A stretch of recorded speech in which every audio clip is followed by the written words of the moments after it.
संगठन की ये ताकत है कि जब कोई मजदूर की मौत हो जाती है किसी कंपनी में तो उसे 50,000 और 1 लाख रुपया देकर के पहले ठग दिया जाता। सांसद विधायक में गए तो 100% सांसद विधायक नहीं,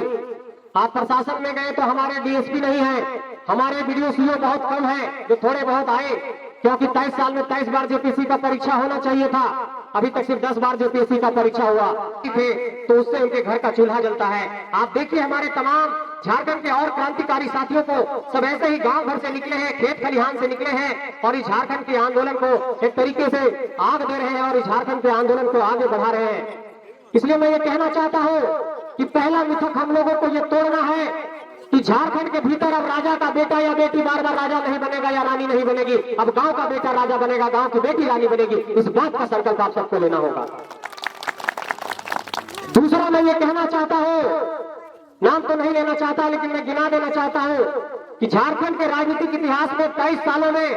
स्वतंत्र नेतृत्व का, स्वतंत्र नेताओं का अंकुरण नहीं हो पा रहा है। ये बात मैं इसलिए कह रहा हूं, स्वतंत्र नेतृत्व की बात मतलब आम घराने से, किसान परिवार से, गरीब परिवार से नेतृत्वकर्ताओं का, नेताओं का उदय नहीं हो पा रहा है। सामने रामगढ़ विधानसभा क्षेत्र है, यहाँ आप देखिए, यहाँ जो पूर्व में विधायक थे इस वक्त सांसद हैं, उनकी पत्नी इस वक्त विधायक है। आप देखिए बड़का गांव में वहाँ जो विधायक है वो भी राजनीतिक परिवार से हैं। आप देखिए हजारीबाग के संसदीय क्षेत्र को, वो भी यहाँ पर जो सांसद हैं उनके पिताजी राजनीतिक परिवार से हैं। आप देखिए झारखंड के और भी इलाकों को, आप देखिए पूर्णिमा नीरज सिंह को, आप देखिए कुमार जयमंगल को, आप देखिए अमित मंडल को और तमाम झारखंड के इलाकों में आप गौर करिएगा, चाहे वो गोड्डा हो, चाहे वो झारखंड का पूर्वी सिंहभूम का इलाका हो, आप देखेंगे कि जो नए नौजवान नेतृत्वकर्ता आए वो राजनीतिक परिवार से आए, या तो किसी का पिता विधायक रहे या किसी की मां विधायक रही या फिर राजनीतिक परिवार से संबंध रहा। दूसरा, यहाँ पर वही लोग नेता और मंत्री बने जिनके पास मनी पावर था, मतलब पैसा की शक्ति थी, या फिर जो माफिया रहे, जो कोयला माफिया रहे, गुंडा रहे और कहीं ना कहीं एक तरीके से गलत तरीके से जिन लोगों ने पैसा जुटाया वही लोग यहाँ पर नेता और मंत्री बने। आज इन लोगों की आंखों में हम लोग इसलिए चुभ रहे हैं कि उन लोगों को लगता है कि रोज साइकिल, मोटरसाइकिल से, छोटा गाड़ी से कहीं से भी लोग निकल जा रहा है और गांव गांव घर में जाकर के संगठन बना रहा है और झारखंडियत की बात कर रहा है, झारखंड में झारखंडियों को हक अधिकार देने की बात कर रहा है। ये इतना बड़ा बदलाव इन लोग कैसे कर सकता है? इसलिए मैं ये कहना चाहता हूँ कि अभी कुछ दिनों पहले की मैं बात बता रहा हूँ, जब आलोक स्टील का आंदोलन चल रहा था तो आलोक स्टील के आंदोलन के दौरान पद यात्रा में हम लोग गए थे, तो उसका एक छोटा सा वीडियो क्लिप मैंने लगाया था अपने व्हाट्सएप के स्टेटस में और मेरे दिल्ली के कुछ पत्रकार साथियों ने उसको देखा, जो मोबाइल में सेव रहता है व्हाट्सएप में तो स्टेटस दिख जाता है। उन लोगों ने देखा कि भाई ये क्या है, तुम लोग क्या आंदोलन कर रहे हो। हमने उनसे कहा कि यही हमारा दुर्भाग्य है कि अगर बिहार में कोई मांग होती है, वहां पर रेल रोका जाता है तो पूरे देश का नेशनल मीडिया में वो खबर बन जाती है। अगर उड़ीसा में कुछ होगा तो नेशनल मीडिया में खबर बनेगी, छत्तीसगढ़ में कुछ होगा तो नेशनल मीडिया में खबर बनेगी, महाराष्ट्र में कुछ होगा तो नेशनल मीडिया में खबर बनेगी, मणिपुर में कुछ होगा तो नेशनल मीडिया में खबर बनेगी। लेकिन आप देखिए कि जो लोग यहाँ पर खनन कर रहे हैं, जो यहाँ पर खनन के माफिया हैं, जो यहाँ पर कोयला निकाल रहे हैं, बॉक्साइट निकाल रहे हैं, आयरन ओर निकाल रहे हैं, उन्हीं लोगों के दोस्तों का, यारों का बड़ा बड़ा जो मीडिया घराना है दिल्ली में है। और शायद इसलिए पिछले 2 सालों का इतना बड़ा आंदोलन, जब यहाँ पर झारखंड के पहले मुख्यमंत्री संकल्प यात्रा पर निकलते हैं तो 2000-5000 की भीड़ होती है और जब जेबी केसेस का आंदोलन होता है तो 1 लाख की भीड़ होती है, लेकिन इस 1 लाख की भीड़ को नेशनल मीडिया कवर नहीं करता है। इस 2 साल में झारखंड के इस आंदोलन को राष्ट्रीय स्तर पर पहचान नहीं मिल पाई। इसके पीछे का कारण यह है कि हमारे लोग, ना तो हमारे लोग मीडिया में हैं, हमारे लोग ना शासन व्यवस्था में हैं, हमारे लोग ना जज हैं, और एक रास्ता जो हम लोगों के सामने बचता है कि सांसद और विधायक बना करके अपना हक और अधिकार का आवाज बुलंद करेंगे, उस पर भी लोगों ने कब्जा कर लिया है। और इसलिए बार बार मैं ये बात कहता हूँ कि चाहे वो हजारीबाग का संसदीय क्षेत्र हो, चाहे वो चतरा का संसदीय क्षेत्र हो, चाहे वो गोड्डा का संसदीय क्षेत्र हो, चाहे वो पलामू का संसदीय क्षेत्र हो, चाहे वो रांची का संसदीय क्षेत्र हो, इन सीटों पर देखिए कि दूसरे लोग आते हैं और यहाँ पर सांसद बनते हैं। ये बात जब कहते हैं तो लोग कहते हैं कि बाबू ये बात तुम लोग क्यों कहते हो, चुनाव लड़ने का तो संविधान सबको अधिकार देता है। हम कहते हैं बिल्कुल, इस बात को हम मानते हैं कि संविधान सबको चुनाव लड़ने का अधिकार देता है, लेकिन झारखंडियों और झारखंड के भाइयों बहनों, आप लोगों से ये कहना चाहता हूँ, आप लोगों के जेहन में ये बात डालना चाहता हूँ कि हम लोग संविधान को मानने वाले लोग हैं और आज संविधान दिवस भी है। संविधान के खिलाफ कोई बात तो नहीं करेंगे, लेकिन ये बात आप लोगों के चेतना में डालना चाहता हूँ कि आने वाले वक्त में जब भी किसी प्रतिनिधि को चुनिएगा और अपने उंगली पर जब भी नीली स्याही लगाइएगा तो आपके जमीन के अंदर से ये जवाब आना चाहिए कि हमारे उंगली पर जो ये नीली स्याही लगी वो किसी झारखंडी माटी के बेटा और बेटी को गया है, किसी ऐसे शख्स को नहीं गया जो इस माटी पर हमारा अतिथि था और अब सांसद और विधायक बन गया है। ये बात मैं आप लोगों से कहना चाहता हूं। और जब तक इस सोच को हम लोग जागृत नहीं करेंगे तब तक हम झारखंडियत को यहाँ पर नहीं जगा पाएंगे। लोग कहते हैं कि ये झारखंडियत की बात तुम लोग कह रहे हो, पहले तो बिहार नहीं थे। मैं ये कहना चाहता हूं कि आज आप भाई हमारे महाराष्ट्र का उदाहरण दे रहे थे। आज महाराष्ट्र के भीतर वहां पर लोग बड़े गर्व से कहते हैं कि मी मराठी। आप बंगाल में जाते हैं तो वहां भी माए माटी मानुष की बात होती है। तो अगर झारखंड के लोग अगर झारखंड में रह करके अगर झारखंडी माटी की बात कह रहे हैं, झारखंड की माटी में झारखंडियत की आवाज को बुलंद करने की बात कह रहे हैं, तो इसमें गुनाह कैसे हो गया, इसमें नफरत कैसे हो गया। इसलिए इस बात को समझना होगा कि जो लोग नहीं चाहते हैं कि झारखंड के लोग जागे, जो लोग नहीं चाहते हैं कि झारखंडी होशियार हो, वो लोग इस तरह की बात को फैलाते हैं। इसलिए आप लोगों को यही कहना चाहता हूं कि संगठन को सींच करके आगे बढ़ाइए। इस संगठन को जब हम लोगों ने अब इतना पौधे से सींच करके पेड़ बना दिया है तो इस पेड़ को इतना सींचिए, इतना बड़ा करिए कि 2024 आते आते ये पेड़ फल भी देने लगे और इस संगठन से आपको प्यार हो, इस संगठन को सींचने और संवारने का आप बीड़ा उठाने का संकल्प लें। आज यही दुल्मी की धरती से आप लोगों से कहने आया हूं। और मैं ये कहना चाहता हूं कि अगर आज 23 सालों के बाद झारखंड में अगर कोई पहला एक ऐसा आंदोलन हुआ है जो झारखंडियत की आवाज को लेकर के हुआ है, जो झारखंडी भावनाओं को जगाने को लेकर के हुआ है, तो अगर आज हम लोग नहीं उठ खड़े होंगे, आज अगर हम लोग नहीं लड़ेंगे, तो ये बात समझ लीजिए कि जो आने वाली पीढ़ियां हैं, ये जो बच्चे हमारे पहली पंक्ति में यहाँ पर बैठे हैं, अपने मम्मी के साथ पापा के साथ आए हैं, ये बच्चे जब 18 और 20 साल के हो जाएंगे और उस वक्त भी उनके समझ यही सवाल खड़ा होगा कि झारखंड की स्थानीय नीति नहीं है, झारखंड की नियोजन नीति नहीं है। ये बच्चे जब ग्रेजुएशन कर लेंगे तो ये बच्चे हमसे सवाल करेंगे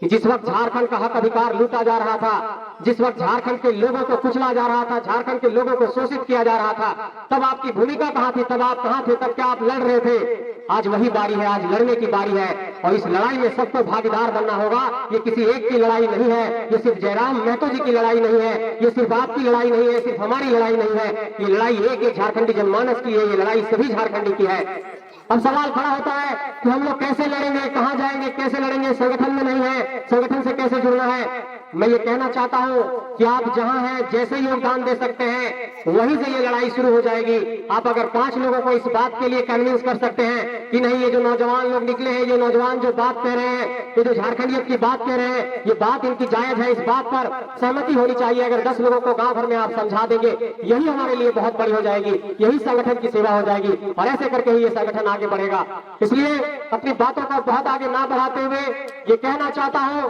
कि झारखंड में अगर कोई ये पूछे कि ये संगठन से क्यों जुड़ना चाहिए, तो सबसे पहला उसको जवाब दीजिएगा कि ये संगठन झारखंड में झारखंडी हक अधिकारों की बात करता है, ये संगठन झारखंड में झारखंडी हितों की बात करता है, ये संगठन झारखंड में झारखंडी पहचान की बात करता है, ये संगठन झारखंड में नियोजन नीति की बात करता है, ये संगठन झारखंड में स्थानीय नीति की बात करता है, ये संगठन झारखंड में पुनर्वास की नीति की बात करता है, ये संगठन झारखंड में जमीनों के लूट के खिलाफ आवाज बुलंद करता है। और इस संगठन की ये ताकत है कि जब कोई मजदूर की मौत हो जाती है किसी कंपनी में तो उसे 50,000 और 1 लाख रुपया देकर के पहले